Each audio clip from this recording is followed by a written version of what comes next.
एक केस स्टडी मला तुम्हाला शेअर करायला नक्कीच आवडेल। एका इमारतीचं आम्ही स्ट्रक्चर ऑडिट केलं। त्यामध्ये पहिल्या माळ्यावरती काही मटेरियल स्टॅकिंग करून ठेवलं होतं। तर सोसायटीच्या लोकांनी ॲक्च्युली त्याची कंप्लेंट केली होती, परंतु आमचा त्या लिगल इलिगलमध्ये पार्ट येत नाही। आम्ही टेक्निकली त्या ठिकाणी बघत असतो।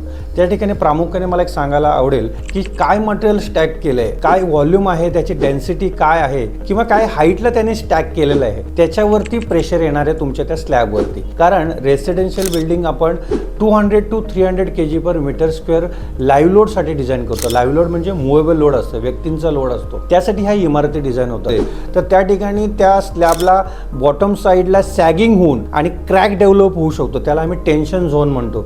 आणि एक्झॅक्टली तिथेच ऑक्सिडेशन होऊन स्टीलला गंज लागतो आणि नंतर मग बॉटमचा स्लॅबचा बॉटम पोर्शन पडला, कोलॅप्स झाला, क्रॅक गेला, अशा कंप्लेंट्स आमच्याकडे येत असतात। म्हणून तुम्ही त्या स्लॅबला तुम्ही स्ट्रेंथनिंग करण्याच्या दृष्टिकोनातून किंवा ते ठेवूच नये ह्या दृष्टीने तुम्ही जरा विचार करा।